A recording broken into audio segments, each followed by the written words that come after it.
Hello, fellow classmates and professor.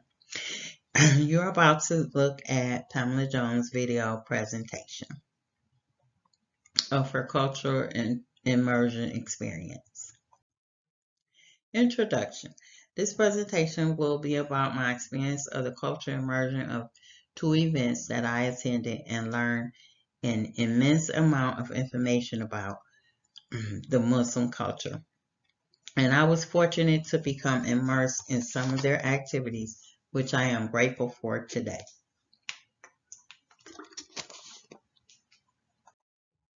Four key elements learned from research. The Muslim common attitude is basically the same in many places in that they follow the Islamic law and wishes for it to be universal for the Muslim culture. Another common attitude among Muslims is that they believe in one God and that God is Allah no matter where the Muslim is from. Another common attitude or belief is that they pray 5 times a day to the east and that Muhammad is considered the last prophet sent by Allah to the Muslims. Muslims are predominantly all over the world, they come together on a pilgrimage in Saudi Arabia to worship all different cultures and all different races under one belief practicing Islam, which is written in Arabic and transliterated in all different cultures from the Quran. Summary of the two events. The first event was called the Islamic History Month Conversation Circle. It is sponsored by Saskatchewan Intercultural Association, SIA, which is an organization that is dedicated promoting to promoting harmony among all people. Their vision is to build a community of equality and accept and celebrate all cultures. There were 3 workshop presenters and the event lasted for 2 hours. At this event, I experienced a lot of mixed emotions. I went up and down with my feelings and in and out.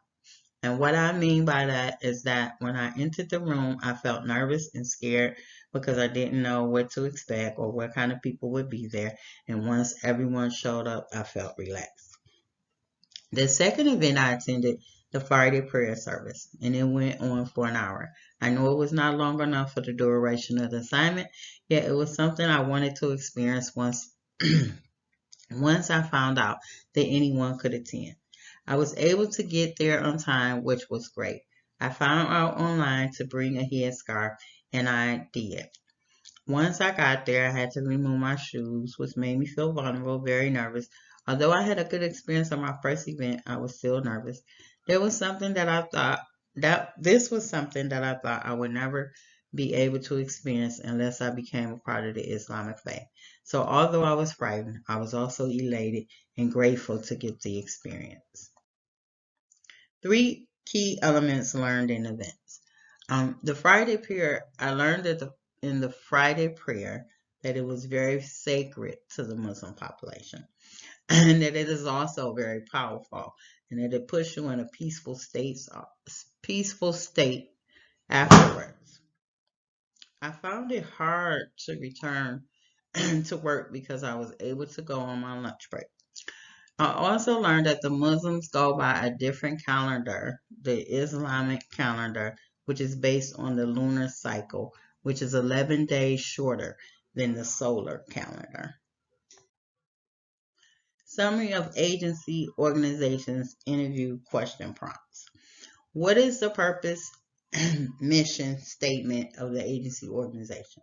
What services are offered to the identified Muslim population?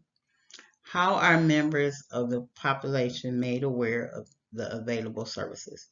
What are the greatest need, not only for the agency organization, but also within the Muslim population?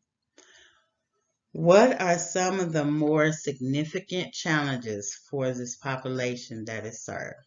What are some steps that have been taken to address these challenges? What is the importance of social justice within the agency, organization, community, and for the cultural group that is served? Well, I will share one fun fact.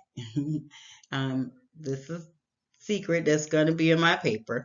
But the one thing I want to share is that I learned that this is the largest Arab American community nonprofit in the United States. Summary of individual interview prompts.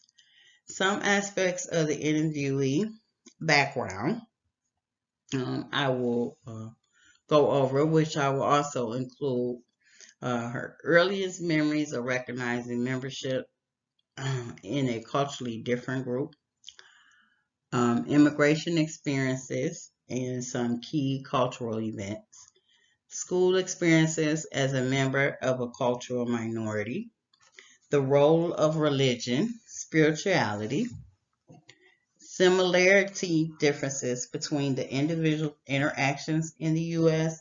to the interactions with other cultures, with others in their culture, experiences with subtle and or overt racism or discrimination, ways the person chose his or her career or made career choices, the experience of being different from the major culture.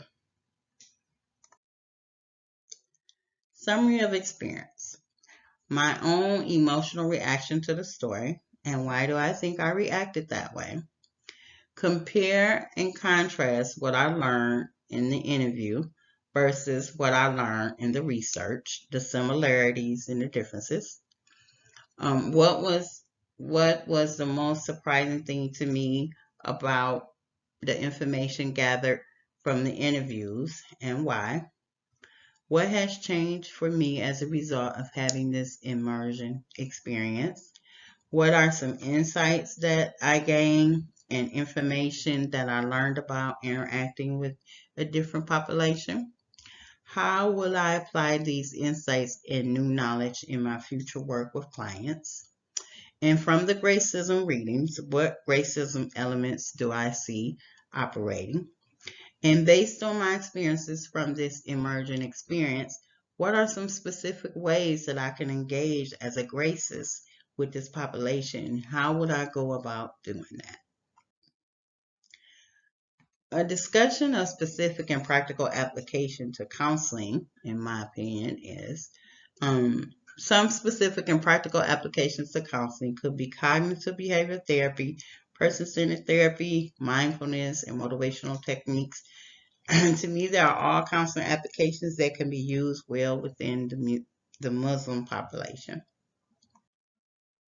And here are my references, and thank you for listening. Enjoy your day.